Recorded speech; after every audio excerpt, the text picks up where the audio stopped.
हाय बच्चों, welcome back to my YouTube channel. बच्चों, आज हम आप लोगों के लिए लेके आए हैं वही मॉडल सेट का पार्ट थर्ड, यानी पार्ट 1 और पार्ट 2 पढ़ लिए हैं। उससे आगे आज पार्ट थर्ड पढ़ेंगे, यानी पार्ट 1 में 25 क्वेश्चन कवर किए थे और पार्ट 2 में 25 से 50 तक। आज पार्ट थर्ड में बच्चों 51 से आगे कवर करेंगे। तो बच्चों, ये वीडियो आप लोगों के लिए बहुत ही इंपॉर्टेंट होने वाला है फॉर एग्जाम के लिए बच्चों, बोर्ड एग्जाम जो 24 में होने वाला है उसके लिए जो है ये वीडियो बहुत ही इंपॉर्टेंट होने वाला है बच्चों। ठीक है, ये बिहार गवर्नमेंट की तरफ से जो जारी की गई थी मॉडल सेट, उसी का ये सॉल्यूशन है बच्चों। इसी पे आधारित जो पूछेगा ना बोर्ड एग्जाम में, इसी पे आधारित बच्चों क्वेश्चन पूछने वाला है। ठीक है, इसीलिए आप लोग इस वीडियो को 1 या 2 बार इस देखने के बाद रिवीजन जरूर करेंगे। तो बच्चों, आज हम लोग पढ़ेंगे 51 नंबर से, यानी 51 नंबर से पढ़ेंगे। तो कह रहा है कि एक त्रिभुज है पी क्यू आर में क्यू आर को एस बिंदु तक बढ़ाया गया है, जिसमें कोण पी आर एस कितना 150 डिग्री है तथा कोण पी क्यू आर 80 डिग्री। तो कोण क्यू पी आर का मान ज्ञात करें। कहता है एक त्रिभुज है पी क्यू आर, एक त्रिभुज है बच्चों, क्या है, पी क्यू आर है, और कहता है क्यू आर भुजा को, ये क्यू आर भुजा है ना, इसको एस बिंदु तक बढ़ाया गया है। क्यू आर भुजा को जो है ना एस बिंदु तक क्या किया है, बढ़ाया गया है। और कहता है इसमें कोण पी आर एस, यानी पी आर एस ये वाला कोण है, ये कितना 150 डिग्री है। और कहता है कोण पी क्यू आर 80 डिग्री, कोण पी क्यू आर यानी ये वाला कोण 80 डिग्री है। ठीक है, तब कहता है कोण क्यू पी आर का मान ज्ञात करें, यानी कोण क्यू पी आर ये वाला का क्या मान होगा, ये कोण पी का कितना वैल्यू होगा बच्चों। तो हम लोगों ने पढ़े हैं, क्या पढ़े हैं, ये जो है ना त्रिभुज का क्या वाय कोण है, और त्रिभुज का वाय कोण के बराबर होता है त्रिभुज के दो अंतः कोणों के योग के बराबर होता है। यानी ये दोनों कोण को ऐड कर देंगे ना, जितना होगा जोड़ने के बाद जितना होगा उतना ही इसका जो बाहरी कोण वाय कोण होता है त्रिभुज का, उसके बराबर होता है। तो कितना दिया हुआ, ये दोनों को जोड़ेंगे तो किसके बराबर होगा, ये बाहरी कोण के बराबर होगा। यानी ये बाहरी कोण में से ये 80 डिग्री माइनस कर देंगे तो कितना बचेगा, ये वाला कोण बचेगा। तो हो जाएगा कोण पी प्लस कोण क्यू बराबर क्या हो जाएगा, 150 डिग्री हो जाएगा। कोण क्यू हमको मालूम है, तो कोण पी आजकल तो उधर जब क्यू के ले जाएंगे तो 150, ये प्लस में उधर माइनस हो जाएगा, तो कोण क्यू के जगह कितना हो जाएगा बच्चों, 80 हो जाएगा। यानी 150 में से 80 घट जाएगा तो कोण पी आ जाएगा, तो कितना हो जाएगा, 150 में से 80 घटेगा तो 15 से 8 गया 7, 70 डिग्री। कितना बचा, 70 डिग्री हुआ। यानी कोण पी कितना आया, 70 डिग्री। तो ये कोण पी, इसका पूरा नाम क्या होगा, कोण क्यू पी आर हो जाएगा, तो ये हो जाएगा 70 डिग्री बच्चों। तो ऑप्शन नंबर क्या हो जाएगा, ऑप्शन नंबर इसमें बी हो जाएगा। अगला क्वेश्चन है बच्चों 52 नंबर का। क्या कहता है, आर त्रिज्या वाले वृत्त के लिए थीटा कोण वाले त्रिज्यखंड के चाप की लंबाई क्या है। यानी चाप का लंबाई, ये फॉर्मूला होता है चाप की लंबाई बराबर, वो फॉर्मूला क्या दिया हुआ है। तो कोई भी एक त्रिभुज है जिसका क्या कहता है, एक थीटा कोण, इसका कितना त्रिज्या कितना आर है और इसका एंगल कितना है थीटा है। यानी मान लेते हैं ये एक त्रिज्यखंड है, इसका थीटा, ये एंगल कितना है थीटा। तो इसका चाप की लंबाई, तो चाप क्या होता है, जहाँ ये दोनों क्या कहते हैं, दोनों रेडियस जो है ना, दोनों रेडियस के न्यूनतम जो दूरी होता है ये वाला डिस्टेंस को क्या कहते हैं, चाप कहते हैं। त्रिज्यखंड का चाप कहते हैं इसको। ठीक है, इसी चाप की लंबाई निकालना है। ये चाप की लंबाई को हम एल से डिनोटेट करते हैं, एल से सूचित करते हैं बच्चों। ठीक है, तो ये फॉर्मूला पूछ रहा है, तो चाप की लंबाई बराबर फॉर्मूला क्या होता है बच्चों, तो फॉर्मूला होता है theta by 360 into 2 pi r होता है। क्या होता है, theta by 360 into 2 pi r होता है। तो ऑप्शन नंबर क्या हो जाएगा, ऑप्शन नंबर इसमें बच्चों क्या हो जाएगा, बी हो जाएगा सही आंसर। यदि इसी में कहता क्या इस त्रिज्यखंड का क्षेत्रफल निकालना है, तो क्षेत्रफल बराबर फॉर्मूला क्या होता है, ये त्रिज्यखंड है, त्रिज्या का एक खंड है त्रिज्यखंड, इसका क्षेत्रफल कहता निकालने, तब उसका फॉर्मूला क्या होता है बच्चों, theta by 360 into pi r square होता है। क्या होता है, theta by 360 into pi r square, तब उसका आंसर होता है कौन, ए नंबर आंसर होता है बच्चों। ठीक है, अगला क्वेश्चन है बच्चों 53 नंबर का। इसमें कहता है यदि ए बराबर 45 डिग्री तो साइन ए प्लस कॉस ए और प्लस टेन ए का वैल्यू ज्ञात करना है। इतना का मान क्या होगा?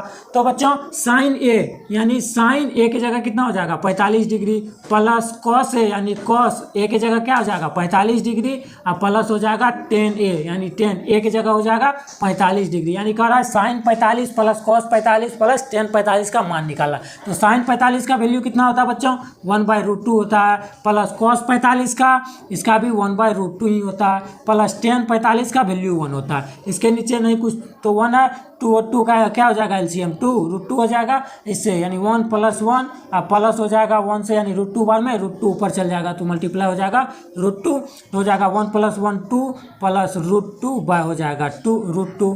तो बच्चों नीचे का जो है ना परिमयकरण कर देंगे थोड़ा सा तो क्या हो जाएगा ये हो जाएगा √2 नहीं इसमें है ना नीचे है नीचे में √2 है तो क्या हो जाएगा इसका ऑप्शन, इसमें परिमयकरण नहीं करेंगे तो कॉमन ले लेंगे, ये दोनों में √2 कॉमन ले लेंगे तो कितना हो जाएगा 2 में से √2 निकलेगा क्या बचेगा √2 बचेगा प्लस और √2 बाहर आ जाएगा तो 1 बाय हो जाएगा √2, ये √2 कट जाएगा तो क्या बचा बच्चों √2 + 1 यानी ऑप्शन नंबर हो जाएगा बी। ऑप्शन नंबर कितना हो जाएगा बी क्वेश्चन का सही आंसर हो जाएगा।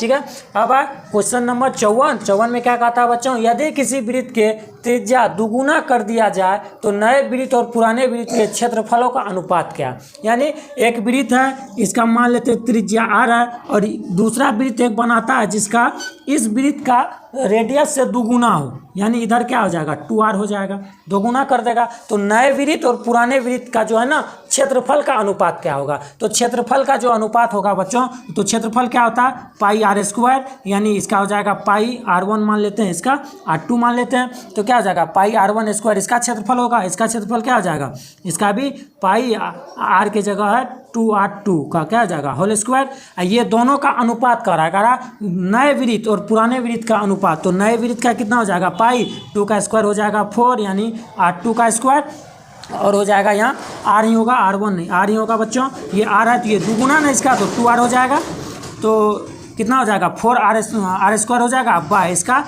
πr², ये पाई कट जाएगा r² कट जाएगा तो कितना हो जाएगा 4/1 आया यानी 4 अनुपात क्या हो जाएगा 1 हो जाएगा। तो नए वृत्त और पुराने वृत्त का क्षेत्रफलों का अनुपात क्या हो जाएगा 4:1 हो जाएगा, यानी ऑप्शन नंबर क्या हो जाएगा बच्चों सी हो जाएगा, ये सही आंसर।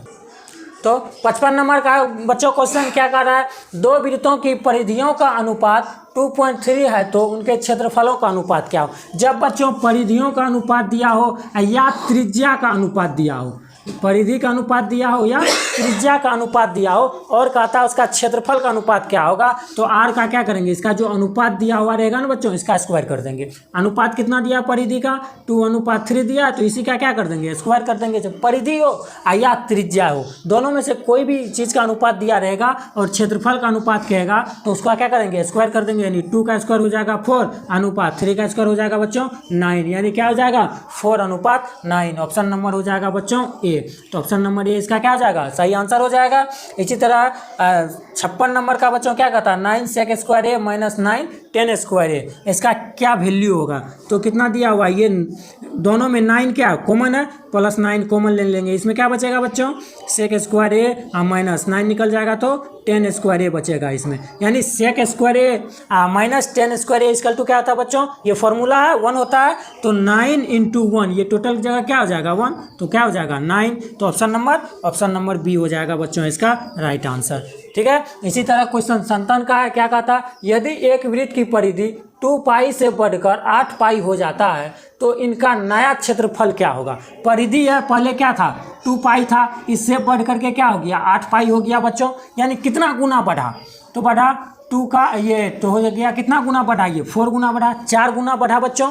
तो पहले कितना था 2π से 8π हुआ तो ये कितना 4 गुना बढ़ा, जितना गुना बढ़ा उसका स्क्वायर कर देंगे, जितना गुना बढ़ेगा उसका स्क्वायर कर देंगे तो क्या हो जाएगा 4 का स्क्वायर क्या हो जाएगा 16 हो जाएगा, यानी ऑप्शन नंबर 16 गुना क्षेत्रफल क्या हो जाएगा बढ़ जाएगा, यानी इसका ऑप्शन नंबर कौन हो जाएगा ऑप्शन नंबर सी हो जाएगा इसका राइट आंसर। ठीक है, 58 नंबर का किसी त्रिभुज के शीर्ष बिंदुओं के निर्देशांक 4 7 0 5 और 5 3 है, इसके केंद्रक के निर्देशांक निकालना है। यानी एक त्रिभुज है बच्चों, एक त्रिभुज का यानी तीनों शीर्ष का निर्देशांक कितना दिया है, इसका दिया है 4 7, दूसरा निर्देशांक है 0 5 और तीसरा निर्देशांक है बच्चों कितना 5 और 3। तो इसका कहता है केंद्रक का, यानी ये बीच में जो केंद्र है ना, इसका निर्देशांक निकालना है। तो इसका निर्देशांक कितना होगा, ये केंद्रक का निर्देशांक क्या होगा।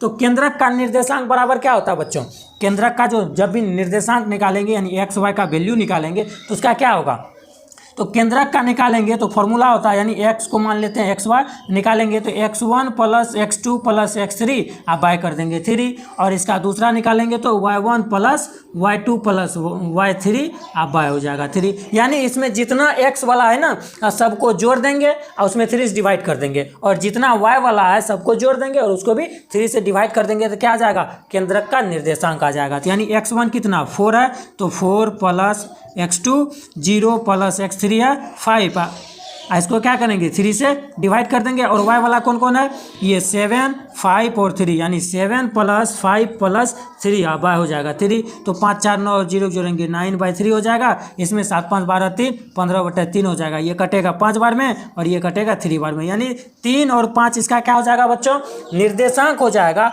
केंद्रक का। केंद्रक का निर्देशांक कितना आएगा, 3 और 5। क्या करना है, x वाला को तीनों को जोड़ेंगे 3 से डिवाइड कर देंगे, और y वाला को तीनों को जोड़ेंगे 3 से डिवाइड कर देंगे, जो आएगा वो केंद्रक का क्या हो जाएगा, निर्देशांक। तो कितना आया है बच्चों, 3 और 5, तो ऑप्शन नंबर हो जाएगा बी इसका राइट आंसर बच्चों। ठीक है, अब अगला सवाल 59 नंबर का बच्चों, क्या कह रहा है, बिंदु -1 और -2 किस पाद में स्थित है। पाद समझते हो बच्चों, किस चतुर्थांश में है। ठीक है, ये x वाला है, y वाला है और ये x वाला है। तो बच्चों ये पहला जो होता है पाद, ये प्लस प्लस दोनों पॉजिटिव होता है, यानी ये प्लस x का भी वैल्यू प्लस और y का भी वैल्यू प्लस, इसको प्रथम पाद कहते हैं। क्या कहते हैं, प्रथम पाद कहते हैं। और दूसरा पाद में जो होता है बच्चों वो x का वैल्यू निगेटिव होता है और y का वैल्यू पॉजिटिव होता है, यानी माइनस प्लस वाला होगा, तो इसको कहते हैं द्वितीय पाद। क्या कहते हैं, द्वितीय पाद कहते हैं। और तीसरा जो होता है बच्चों, इसमें दोनों निगेटिव होता है, यानी माइनस वाला भी अति x का भी मान और y का भी मान क्या होगा, निगेटिव होगा, इसको कहते हैं तृतीय पाद। ठीक है, और चतुर्थ पाद में जो होता है बच्चों वो x का वैल्यू पॉजिटिव होगा और y का वैल्यू निगेटिव होगा। ठीक है, तो इसको कहते हैं चतुर्थ पाद। तो हमको क्या पूछा है, -1 और -2 ना दोनों निगेटिव है ना, तो दोनों निगेटिव किस में होता है, दोनों निगेटिव होता है तृतीय पाद में बच्चों, यानी ऑप्शन नंबर हो जाएगा इसमें सी, ऑप्शन नंबर सी इसका राइट आंसर होगा। तो ये एक साइन देख के पता किया जाता है कौन किस पाद में रहेगा। दोनों पॉजिटिव रहेगा तो बच्चों प्रथम पाद में, एक x निगेटिव रहेगा y पॉजिटिव रहेगा तो द्वितीय पाद में, और दोनों निगेटिव रहेगा यानी x और y दोनों निगेटिव रहेगा तो तृतीय पाद में, x पॉजिटिव और y निगेटिव रहेगा तो चतुर्थ पाद में बच्चों। अब अगला सवाल बच्चों 60 नंबर का क्या कहता, यदि किसी रेखाखंड के एक छोर के निर्देशांक 4 और -5 और मध्य बिंदु 0 0 हो तो दूसरे छोर के निर्देशांक क्या होगा। मान लेते हैं ये एक रेखाखंड है बच्चों, इसका एक छोर का निर्देशांक कितना दिया हुआ, 4 और -5 दिया हुआ, और मध्य बिंदु का जो निर्देशांक है, मध्य बिंदु का निर्देशांक 0 0 दिया हुआ, और इसका कहता है दूसरे छोर का निर्देशांक क्या होगा, यानी दूसरे छोर में x और y का वैल्यू क्या होगा बच्चों, यही ना। तो बच्चों आप लोग हमेशा याद रखेंगे क्या, जब भी मध्य बिंदु 0 0 रहेगा, जब भी एक रेखाखंड का मध्य बिंदु क्या रहेगा 0 0 रहेगा, तो आप पहला वाला जो भी निर्देशांक दिया रहेगा या दूसरा वाला दूसरे छोर का भी जो निर्देशांक, ये दोनों छोर में से कोई एक छोर का निर्देशांक दिया रहेगा तो उसका सिर्फ साइन को चेंज कर देना है, यानी ये प्लस में है तो इसको माइनस में ले लेंगे, ये माइनस है तो इसको प्लस में ले लेंगे, यानी क्या हो जाएगा, प्लस वाला माइनस में, माइनस वाला प्लस में, यही इसका दूसरे छोर का क्या हो जाएगा निर्देशांक, सिर्फ साइन को चेंज कर देना है। तो ऑप्शन नंबर क्या हो जाएगा बच्चों, -4 और 5, तो ऑप्शन नंबर बी आया। यदि ये याद नहीं रहता है तो आप लोग इसमें फॉर्मूला लगा सकते हैं। तो मध्य बिंदु बराबर फॉर्मूला क्या होता है बच्चों, मध्य बिंदु बराबर फॉर्मूला क्या होता है, फॉर्मूला होता है x1 प्लस x2 आप y होता है 2 और y1 प्लस y2 आप y होता है 2, यानी x वाला को दोनों को x वाला को जोड़ेंगे उसमें 2 से डिवाइड करेंगे, और दोनों y वाला को जोड़ेंगे उसमें क्या करेंगे 2 से डिवाइड करेंगे। तो मध्य बिंदु कितना आया 0 0 आया, मध्य बिंदु कितना आया 0, यानी इसको सॉल्व करेंगे तो कितना आएगा, आना चाहिए 0। कोई भी संख्या 0 आएगा तो इसका मतलब क्या है, ऊपर में 0 होगा। x1 इसमें कितना दिया हुआ है 4 दिया हुआ, आप प्लस x2 क्या हो, इसको 0 लाने के लिए ऊपर में क्या किया जाएगा, -4 से इसको क्या कर देंगे, इसमें -4 को जोड़ देंगे तो 0 आ जाएगा बच्चों।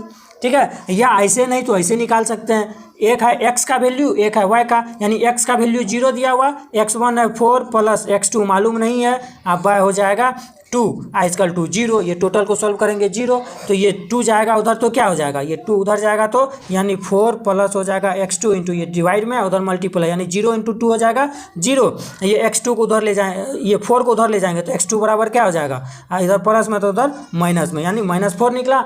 इसी तरह से इसको भी सॉल्व करेंगे, y1 इसमें दिया हुआ -5 plus y2 by 2 equal to क्या हो जाएगा 0, इसका वैल्यू 0 दिया हुआ है, 0 0 करा तो y इसका जो क्या कहते हैं मध्य बिंदु का जो निर्देशांक दिया हुआ है y के जगह कितना दिया हुआ है 0 दिया हुआ है, तो ये 2 डिवाइड में उधर जाएगा मल्टीप्लाई में क्या हो जाएगा -5 प्लस y2 इक्वल टू हो जाएगा 0, 2 इंटू 0 0 हो जाएगा, ये 5 उधर जाएगा तो y2 इक्वल टू हो जाएगा +5, तो यानी x के जगह -4 और y के जगह +5, वही निकला x के जगह -4 या y के जगह +4। तो बच्चा 61 नंबर का क्वेश्चन है, क्या कहता है यदि a इक्वल टू 30 डिग्री तथा b इक्वल टू 60 डिग्री हो तो sin A into cos B plus cos A into sin B का मान क्या होगा बच्चों। तो ए की जगह क्या हो जाएगा 30 डिग्री, ए जहाँ है वहाँ 30 डिग्री डाल देंगे, और बी की जगह क्या है जहाँ जहाँ बी है वहाँ क्या दे देंगे 60 डिग्री डाल देंगे, तो क्या आ जाएगा sine 30 degree into cos B, B की जगह हो जाएगा 60 डिग्री प्लस कॉस ए यानी कॉस 30 डिग्री इंटू हो जाएगा साइन बी यानी साइन 60 डिग्री। तो बच्चों ये जो है ना एक और फार्मूला होता है साइन 2a का, ये फार्मूला होता है इतना बराबर साइन 2a ही होता है, ठीक है, इसका भी फार्मूला होता है, या नहीं तो इसका सारा वैल्यू बैठा देंगे, साइन 30 का कॉस 60 का कॉस 30 का और साइन 60 का वैल्यू बैठा देंगे, या इतना इक्वल टू फार्मूला ही होता है साइन 2a का ही ये फार्मूला। तो 2a ए की जगह कितना 30, तो साइन a प्लस बी का होता है 2 नहीं साइन a प्लस बी का, किसका फार्मूला था साइन ए प्लस बी का फार्मूला होता है sin A into cos B plus cos A into sin B, A की जगह 30 है बी की जगह 60 है, जो दोनों को जोड़ेंगे 90 यानी साइन 90 का वैल्यू क्या हो जाएगा बच्चों 1 हो जाएगा, ऑप्शन नंबर बी। या इसका क्या करेंगे वैल्यू पुट कर देंगे, या इसका क्या करेंगे यदि ये फार्मूला नहीं पता तो इसका वैल्यू पुट करेंगे, साइन 30 डिग्री का वैल्यू क्या होता है 1/2 होता है इंटू कॉस 60 का क्या होता है इसका भी 1/2 ही होता है बच्चों, ठीक है, प्लस कॉस 30 का कितना होता है कॉस 30 का 3/2 होता है, √3/2 होता है बच्चों, कितना √3/2, एंड साइन 60 का भी होता है √3/2, साइन 60 का भी √3/2, 1 इंटू 1 1 हो जाएगा, 2 इंटू 2 4 प्लस √3 इंटू √3 हो जाएगा 3, 2 इंटू 2 4, नीचे सेम है तो ऊपर क्या आ जाएगा जुड़ जाएगा 3 + 1 4/4, ये कटेगा 1 बार में, इसमें भी ऑप्शन नंबर क्या आएगा 1 ही आएगा, या इससे शॉर्ट तरीका यही है कि साइन ए प्लस बी का ये फॉर्मूला है, तो ऑप्शन नंबर ए क्या हो जाएगा बच्चों बी क्या हो जाएगा इसका राइट आंसर। क्वेश्चन है 62 नंबर का बच्चों, क्या कह रहा है यदि O 0 0 मूल बिंदु हो और बिंदु P के निर्देशांक -3 और -4 हो तो दूरी OP ज्ञात करना। कितना ही इजी सवाल है बच्चों, क्या है इसमें यदि दूरी फार्मूला आपको पता है तो बहुत ही आसान तरीका से इसको आप लोग बना सकते हैं। तो मूल बिंदु ये O है, इसका निर्देशांक 0 0 दिया हुआ है, और कहता है एक बिंदु P है जिसका निर्देशांक दिया है -3 और -4, O से P तक का डिस्टेंस बच्चों निकालना है, तो डिस्टेंस फार्मूला लगाएंगे तो दूरी फार्मूला यानी OP निकालेंगे, तो दूरी फार्मूला बराबर क्या होता है रूट अंडर होता है बच्चों x1 माइनस x2 का whole square plus y1 minus y2 का होल स्क्वायर होता है, ठीक है, यानी x1 और x2 का जो भी डिस्टेंस जो भी अंतर होगा उसका स्क्वायर प्लस y वाला का यानी y1 और y2 का जो भी बीच का अंतर होगा उसका स्क्वायर करके रूट निकाल लेंगे, आंसर आ जाएगा, यानी x1 कितना है 0 0 माइनस x2 का वैल्यू है 0, तो 0 माइनस नहीं सॉरी x1 का मान है 0 और x2 का मान है -3, माइनस हो जाएगा यहाँ, इसका क्या हो जाएगा ऑल का स्क्वायर हो जाएगा, ये रूट के अंदर आएगा सब, प्लस हो जाएगा y1 है 0 माइनस y2 है -4, तो -4 का क्या हो जाएगा इसका होल स्क्वायर हो जाएगा बाय 0 में से -3 घटाएंगे तो क्या होगा +3 होगा, और +3 का क्या हो जाएगा स्क्वायर, प्लस 0 में से -4 घटाएंगे तो +4 होगा, 4 का स्क्वायर का रूट अंडर 3 का स्क्वायर 9 हो जाएगा, और 4 का स्क्वायर बच्चों 16, इसका रूट यानी 16 और 9 हो जाएगा 25, इसका रूट क्या हो जाएगा +-5 होगा। तो बच्चों हम माइनस वाला नहीं लेंगे, ये डिस्टेंस है, डिस्टेंस कभी भी निगेटिव नहीं होता, तो क्या हो जाएगा +5 इकाइयाँ, इसका क्या हो जाएगा ऑप्शन नंबर सी आंसर हो जाएगा बच्चों। अब अगला सवाल बच्चों क्या कहता है एक्स अक्ष पर किसी भी बिंदु के निर्देशांक का रूप होता है। कितना इजी सवाल है, बहुत इजी। क्या कर रहा है एक्स अक्ष पे, ये एक्स वाला है, इसी अक्ष पे किसी भी बिंदु का निर्देशांक होता है कितना, ऐसा जो इसी बिंदु इसी अक्ष पे आए तो उसका मतलब है कि वाई वाला का कितना वैल्यू होना चाहिए, वाई वाला का मान 0 होना चाहिए और एक्स का वैल्यू दिया हुआ रहना चाहिए। कोई भी चीज़, कोई भी अंक को एक्स का दिया होना रहना चाहिए, ठीक है। यानी वाई का क्या होना चाहिए 0, एक्स का कोई मान दिया हुआ रहना चाहिए, ठीक है। तो ऑप्शन नंबर कौन हो जाएगा, एक्स का इसका मान दिया हुआ है, वाई बराबर 0, यानी ऑप्शन नंबर ए हो जाएगा। यदि इसी सवाल में बच्चों के कि y अक्ष पे जो निर्देशांक होगा वो बिंदु निकाले जो y अक्ष पे हो, तो y अक्ष पे होने के लिए क्या होना चाहिए, x बराबर क्या होना चाहिए 0 और y का कोई मान दिया हो, तो उसका आंसर क्या हो जाएगा इसमें, आप लोग इसमें कमेंट करके हमें बता सकते हैं इसका आंसर क्या होगा, ठीक है।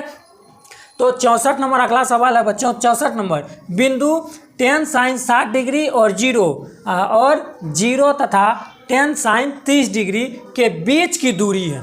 ये लग रहा है कि बहुत ही हार्ड है क्वेश्चन, नहीं ये बहुत ही इजी है। क्या करेंगे, 10 इसको थोड़ा सा सॉल्व कर लेते हैं। एक बिंदु है, मान लेते हैं एक बिंदु ये है और दूसरा बिंदु ये है, दोनों बिंदु के बीच का डिस्टेंस करा निकालने, इसको थोड़ा सा कैलकुलेट कर लेंगे। तो 10 इंटू साइन 60 का वैल्यू क्या होता है बच्चों, √3/2 और इधर हो जाएगा 0, एक बिंदु ये हो जाएगा, ये कटेगा 5, यानी 5√3 और 0, एक बिंदु हो गया, इसको मान लिए ए।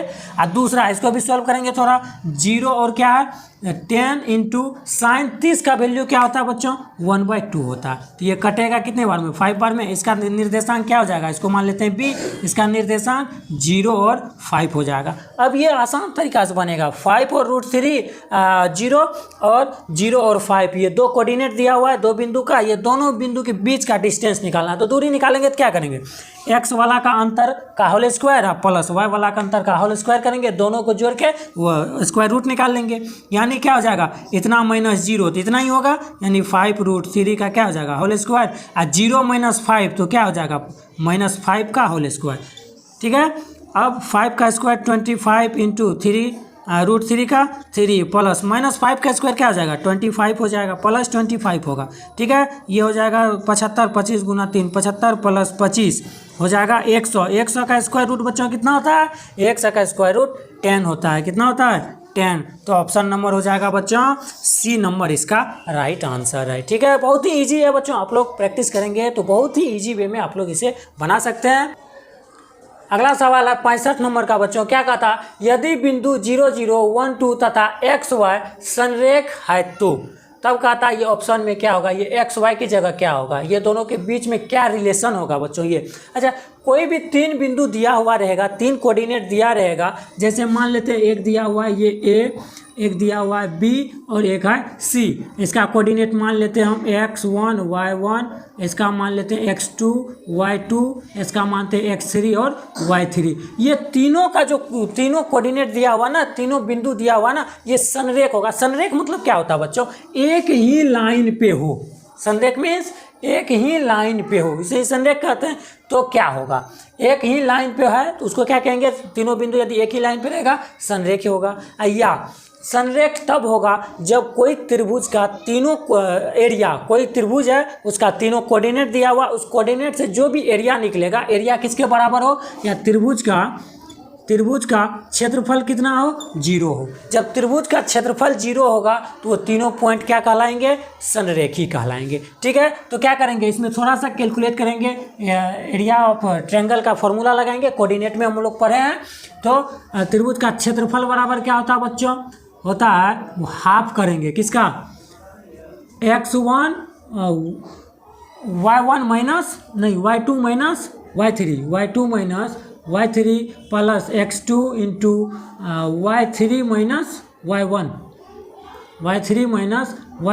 और प्लस हो जाएगा x3 into y1 minus y2, ठीक है। ये फॉर्मूला लगाएंगे इसी पे सॉल्व करेंगे। जब तीनों संरेख रहेगा तो क्या हो जाएगा, तीनों संरेखी रहेगा तो इसका क्षेत्रफल 0 के बराबर होगा। कह रहा है तीनों संरेख है तो क्षेत्रफल कितना हो जाएगा 0 हो जाएगा, बराबर हाफ हो जाएगा। यानी x1 इसमें कितना दिया हुआ है, ये x1 है, ये y1 है, ये x2 है और ये y2 है, इसमें ये x3 है, ये y3 है। तो x1 कितना दिया हुआ है 0 दिया हुआ, तो ये टोटल को क्या कर देगा 0 कर देगा। तो 0 प्लस x2 कितना दिया हुआ 1 दिया हुआ, x2 है 1 इंटू y3 दिया हुआ y माइनस y1 कितना दिया हुआ बच्चों, y1 दिया हुआ है 0, तो 0 अब प्लस हो जाएगा x3 कितना है, x3 x है, x इंटू हो जाएगा y1 कितना 0 अब माइनस हो जाएगा y2 कितना दिया हुआ है 2, तो ये हो जाएगा 0 बराबर 1/2 इंटू ये तो 0 हो जाएगा, ये मल्टीप्लाई 1 में तो y हो जाएगा, यहाँ minus plus into minus 2x हो जाएगा बच्चों। ठीक है, ये कितना हो जाएगा 2x, ये 2 इधर आएगा तो क्या हो जाएगा, ये भागा में ना, इधर आएगा गुना, तो 2 से गुना करेंगे 0 को तो क्या हो जाएगा 0 ही होगा, 0 बराबर हो जाएगा y माइनस 2x, या y इजकल टू क्या आ जाएगा, ये 2x इधर आएगा प्लस में, उधर माइनस में तो 2x, यानी y जो है ना x का क्या होना चाहिए 2 गुना होना चाहिए बच्चों। y क्या होना चाहिए x का 2 गुना, तो ऑप्शन नंबर कहाँ है, y जो है x का 2 गुना, y जो है x का क्या है 2 गुना है ना, तो ऑप्शन नंबर बी इसका क्या हो जाएगा राइट आंसर हो जाएगा बच्चों। ठीक है, अगला है 66 नंबर का सवाल बच्चों। क्या कहता है, एक बिंदु है 0, 1, दूसरा बिंदु बी है 0, 5 तथा तीसरा बिंदु है 3 और 4 से बने त्रिभुज का क्षेत्रफल होगा। वही क्षेत्रफल वाला फॉर्मूला लगाएंगे।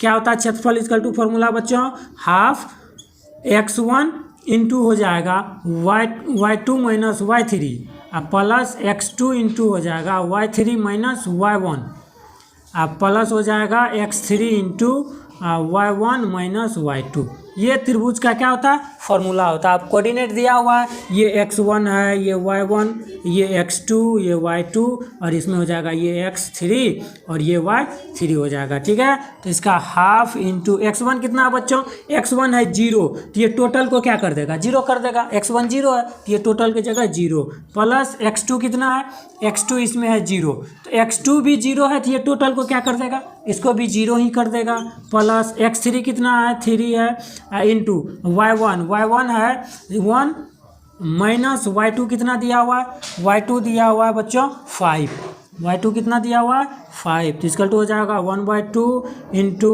इधर हो जाएगा 3, 5 में से 1 चल जाएगा 4 बचेगा, 4 से मल्टीप्लाई इसमें करेंगे तो माइनस क्या हो जाएगा 12 हो जाएगा, माइनस क्या हो जाएगा 12 हो जाएगा। हाँ 5 में माइनस 5 में से 1 घटेगा -4 इंटू +3 तो -12 हो जाएगा, ये दोनों कटेगा 6 बार में यानी -6। तो बच्चों जब भी त्रिभुज का क्षेत्रफल निकलेगा ना माइनस में हो या प्लस में हो, हमेशा किस में लेना है प्लस में लेना है। ठीक है, तो कितना आया आंसर 6 आया, यानी 6 वर्ग इकाई इसका सेंटीमीटर स्क्वायर क्या कहते हैं एरिया है तो स्क्वायर में आएगा, तो ऑप्शन नंबर इसका सी आंसर हो जाएगा राइट आंसर 6 वर्ग इकाई बच्चों। ठीक है, इस तरह अगला क्वेश्चन है 67 नंबर का। क्या कहता है निम्न में किस में दोनों विकर्ण बराबर होते हैं। कितना इजी सवाल है बच्चों। क्या कहता है कि ये जो दिया हुआ है इसमें किसका विकर्ण बराबर होता है, तो क्या चतुर्भुज का विकर्ण बराबर होता है, नहीं होता है। थोड़ा सा प्रॉपर्टी आप लोग याद रखेंगे आराम से बनेगा बच्चों।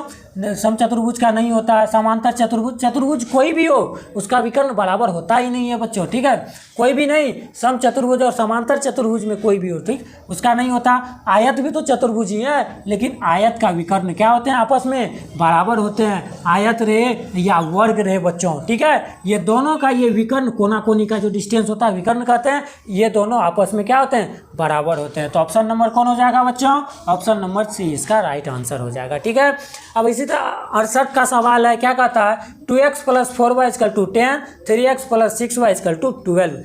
दोबारा निरूपित रेखाएं कैसी होती है, यानी ये दो समीकरण दिया हुआ है, इसका कहता है ग्राफ जो होगा ना वो किस रूप का ग्राफ होगा। यानी चेक हम कैसे करते हैं a1/a2 बराबर b1/b2 बराबर c1/c2। a1 2 है तो 2 हो जाएगा a3 बराबर a2 4 है तो a2 की जगह 4 b1 4 है तो b1 की जगह 4 है, b2 कितना है 6 तो 6, c1 कितना है 10 और c2 है 12। तो ये भी कटेगा 2, ये कटेगा 3 बार में, ये 5 बार में और ये 6 बार में, यानी 2/3 बराबर 2/3 बराबर 5/6। क्या ये बराबर है बच्चों, ये दोनों तो है, ये नहीं है, यानी ये बराबर नहीं हुआ। इसका मतलब क्या a1/a2 बराबर है b1/b2 का और बराबर नहीं है c1/c2 का। जब इस स्थिति में क्या होता है बच्चों ग्राफ क्या होता है, जब दो बराबर हो तीसरा बराबर नहीं हो, तो इस स्थिति में समांतर होता है रेखा। ग्राफ क्या होता है इसका, समांतर होता है। तो ऑप्शन नंबर कौन हो जाएगा, ऑप्शन नंबर इसका सी हो जाएगा बच्चों, ठीक है। ऑप्शन नंबर सी इसका राइट आंसर होगा। अब अगला सवाल है कि यदि किसी घन के विकर्ण की लंबाई 8√3 है तो इसका प्रत्येक किनारा, किनारा क्या होता है बच्चों, भुजा का ही लंबाई को किनारा कहते हैं। घन है, घन का जो भुजा की लंबाई होता है ना उसे ही किनारा कहते हैं, ठीक है। जितना भुजा उतना ही किनारा, जितना लंबाई का भुजा होगा उतना ही लंबाई का किनारा होगा।